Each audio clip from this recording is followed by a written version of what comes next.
Hi everyone, it's Michael Mackie here coming to you from KC Studio. KC Studio and kcstudio.org is the only regional magazine and website entirely devoted to covering all arts all the time. I'm excited to work with KC Studio on this special podcast that will provide valuable insights into how public transit and the World Cup are shaping cultural expression and events in the heart of our city. So thanks for joining us on this month's stop of KC Studios' Artful Connections Along the Streetcar podcast, presented by Arvest Bank and sponsored by Tivol. We'll be featuring some of Kansas City's finest cultural arts and civic organizations each month that are along the recently extended Kansas City streetcar route that now goes from the riverfront to the Country Club Plaza and UMKC. Streetcar riders are now able to hop on the streetcar at any of the stops and ride to and from their favorite exhibits and events throughout the year. So please take a ride with us.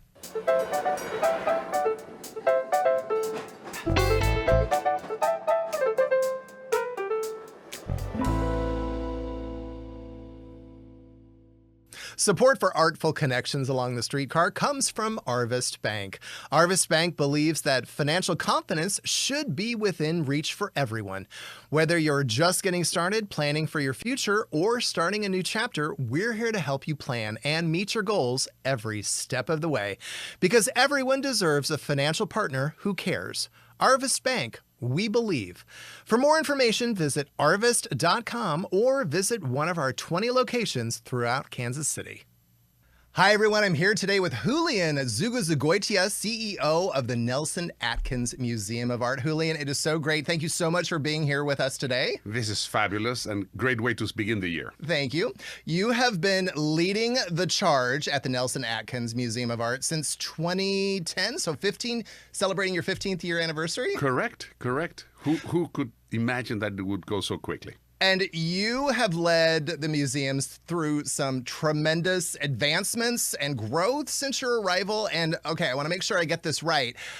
You're getting ready to gear up for your centennial, right, in 2033. Can you believe that? It's just amazing. And we're going so fast and getting so closer to that. And no pressure, but the museum has more than doubled its attendance over the last decade. Totally. Those are some impressive stats. Mm-hmm. And I want to make sure I get this right because you're in the midst of a huge 61,000 square foot West Wing renovation and expansion, correct? Totally. We're in the midst of all this. Yeah. And do we have like a ballpark of when this is going to be finished? When are we going to unveil? I'm so impatient myself. I wish it would be ready tomorrow. But the reality is there's so many steps that you need to take into account to get it right also. And so right now what we can anticipate is that perhaps in the next 6 months we can present more final drawings. So the drawings that we began working with were the competition drawings. So the competition that drew 182 people to participate, that then was narrowed to 6. And if you remember last year, we showed the 6 finalists in a beautiful exhibition. From those 6 finalists, we narrowed then to Weisman Freddy as the winner. And so we've been working with Weisman Freddy from what it is a competition drawing to now working with some of our staff or some of our community members, some of our board, just to make sure and refine each of the programmatic elements, and then also to check on pricing, construction issues that might have arisen, and all of that is happening as we speak. There's so much finessing and nuance that goes on behind the scenes. Godspeed, Julian. Totally. Okay, so the Nelson-Atkins is home to a collection of more than 42,000 art objects. And I want to make sure I get this right. You are renowned for an evolving selection of extensive Asian art collection, European and American paintings, photography, modern sculpture, Native American, Egyptian, African. Literally, the list goes on and on. As a museum director, What I want to know is, could you ask for a better job?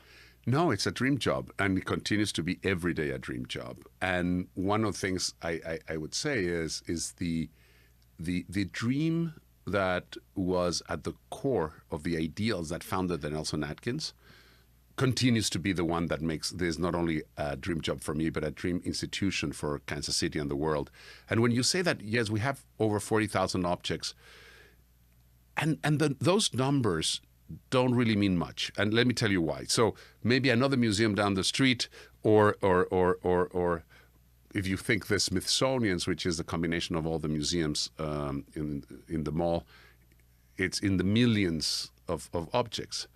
But what makes the Nelson-Atkins unique and distinguishable is that I would venture to say that each of those 40,000 is a masterpiece. So there's something from the DNA of the organization when we first started in 1933 that it was really led by professionals, people in the art world, museum people that were wanting to do the aspiration of what an encyclopedic museum, that's how technically we call it, a museum that represents the world heritage, a museum that tries to bring the world into the city.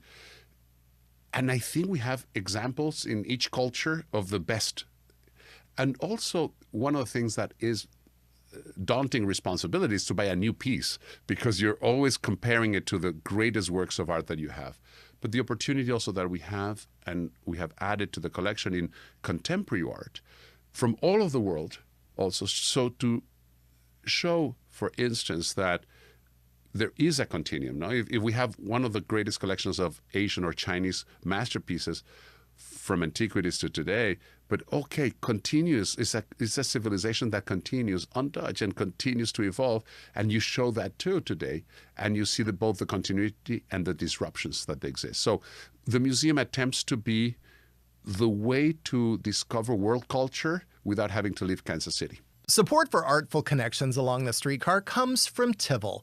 For more than a century, Tivol has helped Kansas City mark treasured moments and create cherished memories with fine jewelry of the highest quality. Visit us at our Country Club Plaza or Hawthorne Plaza locations, or online at tivol.com. Tivol is proud to be a sponsor of this special podcast and to celebrate our city's vibrant arts community.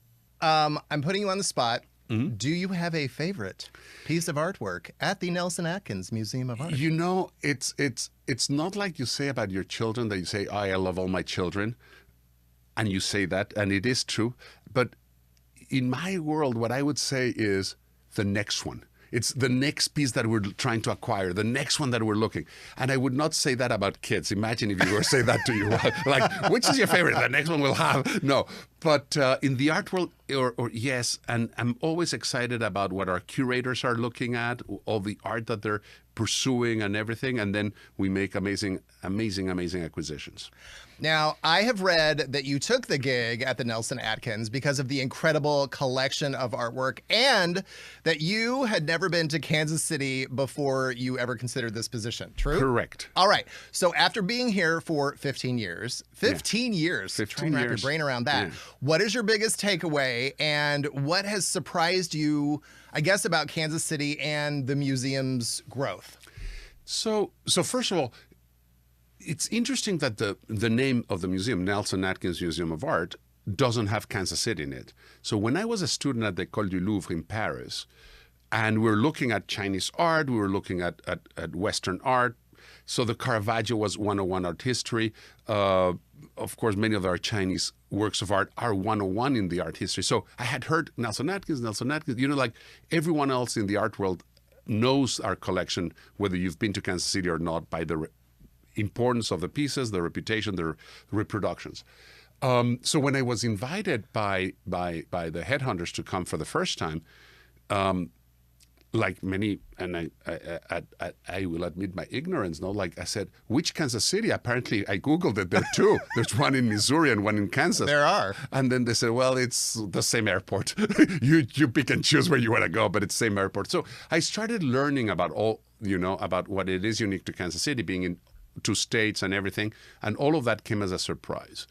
Upon really taking on the job, one of the funny anecdotes is on those trips that I took, I remember taking a bus from the airport terminal, the old one, to wherever I was going to rent a car. And it was late at night, and I was all by myself, and the driver of the bus and I started having a conversation. And he happened to be he had an accent just like me, but a different one. And he was from the Netherlands. I was like, from the Netherlands, driving a bus here? What happened? He's like, oh, I came 10 years ago for a scholarship or something. I've never left. I love this city. Oh. And I was like, maybe the trustees paid this guy to say that, you know. So that was my introduction. I tell you, I have not even gotten the job, but this guy is already telling me he came for a little stint and he's now living here forever. And how's that for some serendipity? And that is like, okay. And then I keep hearing that over and over in all that interview process. Today, I'm the one telling that story myself. I came here, I didn't know how long, but the city has been tremendous. The welcoming, the people. And also it's a city that is growing. So it's a city that has a dynamism and an energy that is something that has propelled us to not only grow our attendance in two and have the excitement to see. For instance, when I came, the Kaufman Performing Arts Center was just being built, right? And literally and from the ground up. It's one of my favorite places. For instance, World War I has gone also through 2 or 3 renovations that make it extraordinary. It was already great, but it's now extraordinary. So this is a city in which I see, and I just see it from the arts and the colleagues that I admire, but in our world. But also when I arrived, the Chiefs were not winning games. And let me tell you, the Royals were not local. And so all of a sudden we have the Chiefs winning games. We have the Royals being owned by local people that are giving so much to the community and really wanting to make it in the big time. So we have, I just see a city that I'm proud to be part, and always I pinch myself in the morning when I go to the museum to work because I love the place so much. And literally, speaking of, you are only the 5th museum director in the Nelson-Atkins in its entire history. So that's another funny story because, yes, when I'm studying a little bit the history of the museum before the interviews, I Googled it twice, like only 4 or 5 museum directors. So I said then, okay, you divide. At the time, it was like around 80 years old, the institution, and you divide by 4 predecessors. Like, the average tenure here is enormous. So I thought, either there's something wrong with this, and maybe I'm not getting the facts right, or people stay for a long time. And what I would say is that, again, if you see today's rhythm of changing directors in institutions, I think the average is 5-6 years. Mm-hmm.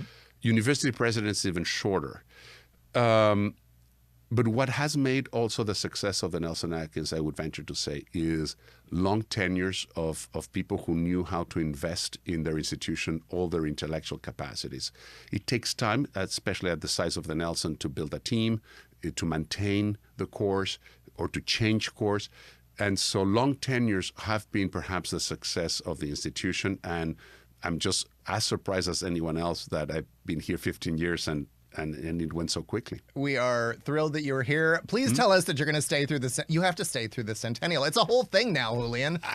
I go to the gym every morning just to stay alive to get to the centennial. Of course I want to be to the centennial. We'll see you in 8 years. Exactly. I'm excited for it. Okay, you have more, like I mentioned, you have more than doubled your attendance over the last decade.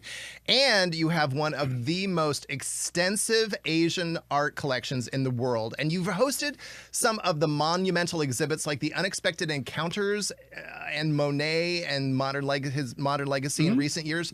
So can you tell us some of the top 2 or 3 maybe significant accomplishments that you and the museum have had over the last decade or so? And whatever I say, again, it's never my accomplishments because nothing happens at the museum without the whole team that everyone is. And again, I'm always every day reminded how talented our staff is. We're opening an exhibition recently, and it's just it's the combining of so many talents, and perhaps I mean of the many that I'm very, very proud are the ones that also bring new scholarship, different departments to collaborate, different institutions sometimes to collaborate, and so those are perhaps the big exhibitions that we always promote even more. Because of those accomplishments. One would be Plain Indians, for instance, and Plain Indians was curated by Gaylord Torrance at the time, our curator of Native American art, and at the behest of the museum in Paris, the Musée du Quai Branly. So it was our first international collaboration that we had not had before at that level. And then that show came to Kansas City and then went to the Met. And so you're putting also the scholarship and the collections of the museum in the light of those international institutions. And it was just an amazing, amazing exhibition. The catalog and then also what ensues as also documenting our own collection was amazing.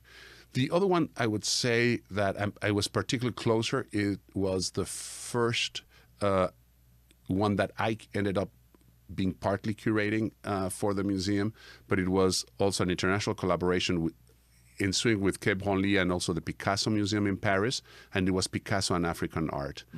And that was already like 7 years into my tenure, and so it helped me also by playing the role of curator there to work with all the teams and to see all that dynamic, how it was, and to even get closer to all the different departments. And it was just a fabulous experience. I mentioned the 61,000 square foot expansion. It's budgeted 160, 170 million. Is that still the budget? You know, with numbers, the problem is if you factor then sometimes the creeping factor of the fact that prices are rising and all of that, that number is as accurate as it was when we put it in the paper, you know. Exactly. So that's part of what we're refining right now, getting to not only the expansion but a lot of the renovation, because that expansion is predicated also on renovating a lot of the classic Nelson building so that they also interact very well, and that create circulations that really embrace now a totality of a campus that is embracing the block building, the classic building, and the new wing, and creating also that the sculpture park makes it all more integrated and really a campus that you can circulate, with our ambition that you almost erase what's inside, what's outside, the in and out of the sculpture park, just you're immediately inside the museum, or if you're in the museum, you can also go into the outside. So getting more transparency was part of the challenge that we gave the architects, and I think they're proving that strategies that will be realized through this concept in very, very beautifully. But bringing, again, the glory to the Nelson building is something we're looking forward. Support for artful connections along the streetcar comes from Arvest Bank. Arvest Bank believes that financial confidence should be within reach for everyone. Whether you're just getting started, planning for your future, or starting a new chapter, we're here to help you plan and meet your goals every step of the way. Because everyone deserves a financial partner who cares. Arvest Bank, we believe. For more information, visit arvest.com or visit one of our 20 locations throughout Kansas City. There are plenty more indoor-outdoor spaces, more exhibition halls, a new restaurant. What are you most excited about in this milieu? You know, it's difficult to give priorities, but of everything is, among other things, there's a black box theater that I'm very excited about. And the reason I'm excited about is that some of the new galleries also for photography and from new media will allow us to go also into the digital age. But having that black box theater will give us a third auditorium in the middle size. So we have right now Atkins Auditorium that is around 500 people, and we have Lens 2 that we use for 100 people. So this will be 200, 250, but it can also open to the outside. So I can imagine a jazz concert happening outdoors and people sitting indoors. Or the other way around, you can have the stage indoors and people all in the park listening to a concert. But it could also be program for a lecture, program for display of perhaps digital art, or can be rented for a wedding. So that space that connects the park into the museum is an interstitial space that can be multifunctions, and that we hope that is programmed in all of those ways in the same week. No, a lecture one day, projections of digital art during the day, normal, and then at evening a wedding. A normal thing for the museum. In one day. Yeah. Just or a Thursday, a typical Thursday at the Nelson, right? Well, I mean, jokes aside, not long ago, a Thursday, we had the opening of an exhibition going on. We had a rental that was the convention of people that host restaurants.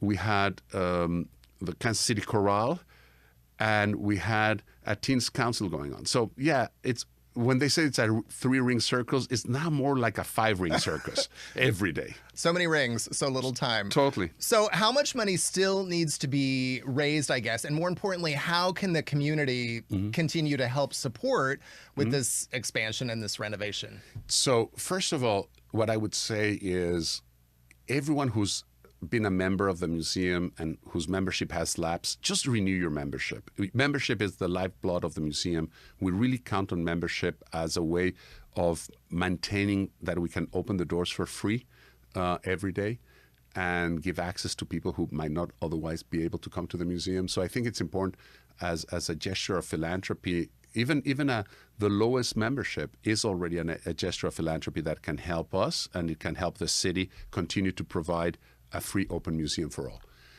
Having said that, we encourage and we will be soliciting everyone that we know, and everyone who wants to show up and be part of this campaign will be part of this campaign, because we want it. In a way, the notion of this museum for all means that we really want it to be, again, in this expansion, something that we incorporate everyone. But it is also an opportunity for everyone to make a difference, and everyone can show up and contribute to making this happen. Support for artful connections along the streetcar comes from Tivol. For more than a century, Tivol has helped Kansas City mark treasured moments and create cherished memories with fine jewelry of the highest quality. Visit us at our Country Club Plaza or Hawthorne Plaza locations, or online at tivol.com. Tivol is proud to be a sponsor of this special podcast and to celebrate our city's vibrant arts community. Can we dish really quickly on the Young Friends of the Arts? It's a great part of the Nelson-Atkins. Totally. Yeah. Can we dish on that for a minute? So Friends of Art is one level of membership, and Society of Fellows is the following. So what I would say, Friends of Art has a Young Friends of Art component. What we try to do through those different tiers of membership is to give opportunity to young people to be engaged as young professionals, and then develop an affinity for the museum. And then in a perfect evolution, what I would say is you come to the museum, maybe the school brings you when you're very young. If you become passionate by the museum, but you don't necessarily need to be passionate. But for instance, if you're passionate about museum or art, there's the teen program, and you can become a teen program member and then get more exposure to behind the scenes. You can just also join as a Young Friends member and have parties like Party Arty, start meeting people around with similar interests, and also making the Nelson a place, a hub for your passions and your pleasure. It doesn't necessarily be that you're an art fanatic, but it is a place where you can come and be yourself. And then let's imagine that you start enjoying Party Arty and those parties, then there's another level of partying that is like Shuttlecork. Shuttlecork has two components. One that is like very sophisticated dinners in homes, all supporting the Nelson-Atkins.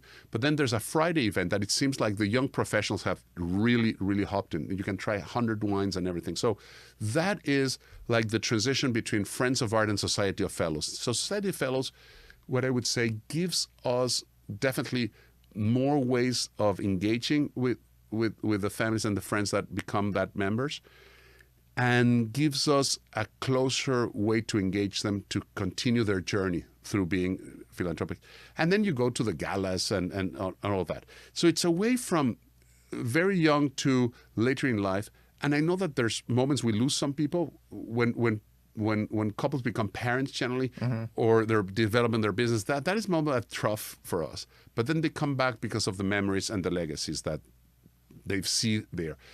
And I tell you, I think today, when people say, well, museums are not for me, or I don't understand art, what they're really saying is that they had a bad experience once because they felt it was prescriptive. No, you need to have a PhD in art history in order to enter here. What I tell people is that I eventually got a PhD, but that has nothing to do with it.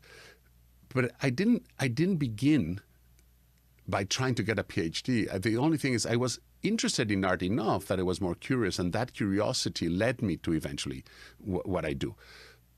But that realization and all the conversations we have with our educators or our curators, we're no longer trying to teach art history per se. we wanted to instill curiosity. And curiosity can be in so many fields, because art history is one way to resolve that. But art gives you insights in so many things. When you talk to a scientist and how they look at a painting, and all of a sudden they're telling you, oh, like in our Van Gogh, well, that Van Gogh was painted outdoors because we see in the crust of the paint that there's a little insects being, and then they tell you what insect it is and that it was dead, because if it had been alive, he would have flown away, but it was dead and it was lighter, and then the wind kicked. Who would know all that science, all that science that goes? But each of us look at art differently, and maybe you just go because you like flowers or you like dogs, and you do a tour of. We have many dogs in the collection that you can look at. So what I want to say by that is that today a museum is a place for discovering yourself, for self-discovery. You don't need a PhD. You don't need to love the arts. You just need to love yourself and say, hey, maybe this is a place where I can quiet down, look at art, look at things that are beautiful. What do they say to me? And what do they say about me if I like this or that or that? And you can go do that as a date. You can go by yourself. You can go with your family. You can do a scavenger hunt if you're taking your kids. And let them loose and say, hey, find so many dragons and come back 2 hours later. Best day ever. Yeah.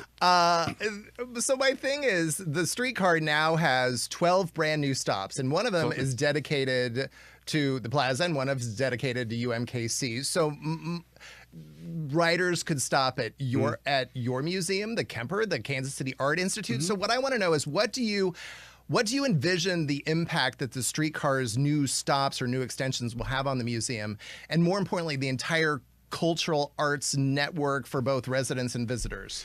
So I've been dreaming of that stop, like I think a lot of us in the what we call like a cultural district all around us, for many years now, because I do think that all of a sudden we will be more visible. There's going to be a visibility. I think it's called Museum Stop, the Art Institute being the beneficiaries. But we're highlighting that with something called the Artery. It's a fun name. The Artery. The Artery. I see what you did there. Yeah, and it's cool and it's fun and it's tongue-in-cheek, and we're having fun with that. And the Artery really is paving a way, as signaling from that street stop to the three institutions that are there. But it eventually also will grow, because what we have defined more or less as like our cultural district includes UMKC with, of course, the arts there. They have the Kansas City Repertory Theater. There is the Toya Miniature Museum. We have one of the most wonderful libraries in the world. Again, it's a secret jewel.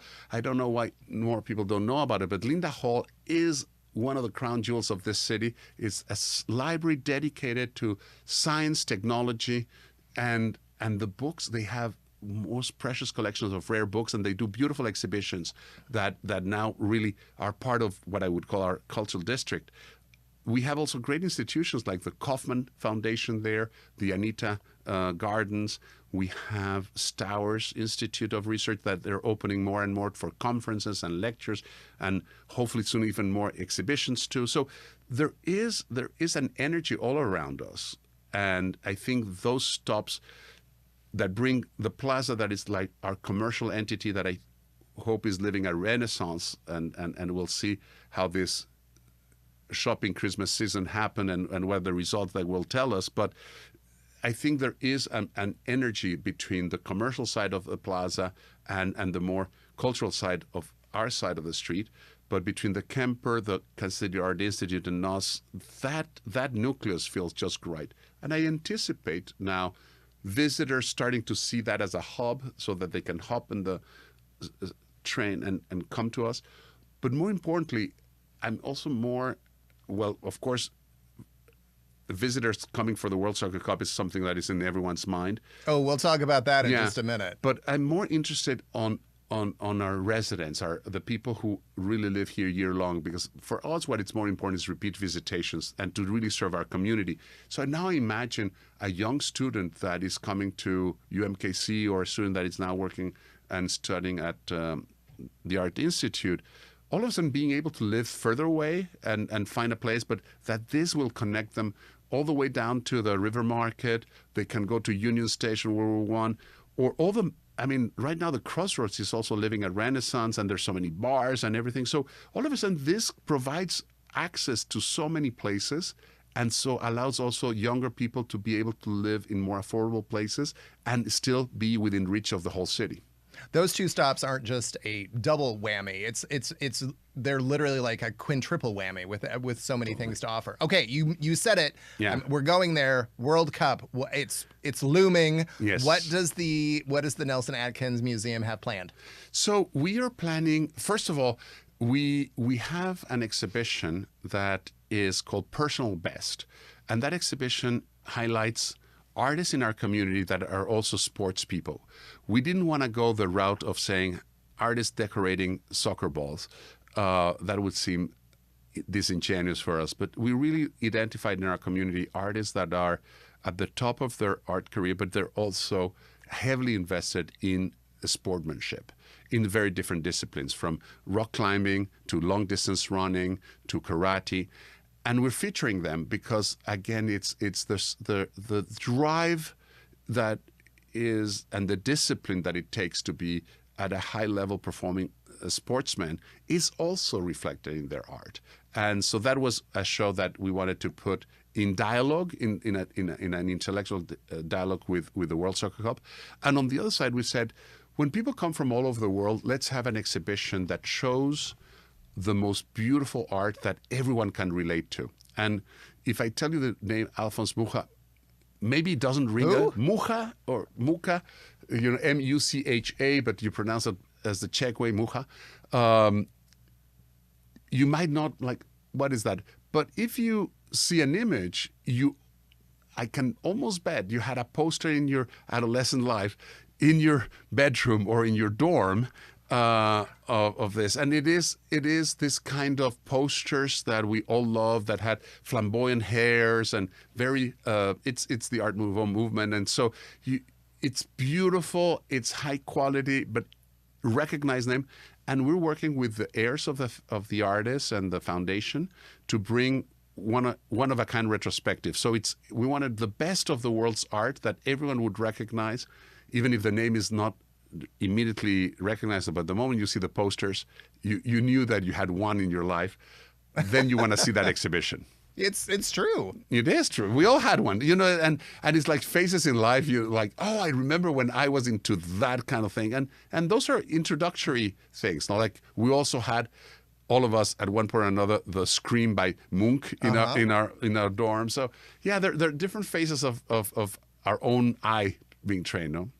Well, I want to say thank you on behalf of the entire city for being such an instrumental leader in the arts community. And thanks for coming on our Artful Connections Along the Streetcar podcast. You're going to have a busy year, young man. You're going to have a busy year. It's not this year, the next very busy decade to get to celebrate together the 100th anniversary of our museum. Well, the entire arts community is just thrilled to have the Nelson-Atkins literally in our backyard, and we look forward to everything you've got planned for the future. Thank you very much. Thanks for being here. Thanks. Thank you so much for joining us today on our monthly stop of the Artful Connections Along the Streetcar podcast, presented by Arvest Bank and sponsored by Tivol. You can find this podcast and our future stops wherever you find your favorite podcasts. As a reminder, this is Michael Mackie for KC Studio, Kansas City's only full-time magazine, website, and e-newsletter with professional journalists covering the cultural arts region. Go to kcstudio.org to check out all our upcoming arts events, our latest podcasts, and to sign up now to receive your free, yes, just like the streetcar, your free magazine 6 times a year in your mailbox, or to receive our weekly newsletters at kcstudio.org/subscribe. Thanks for riding with us during this month's episode.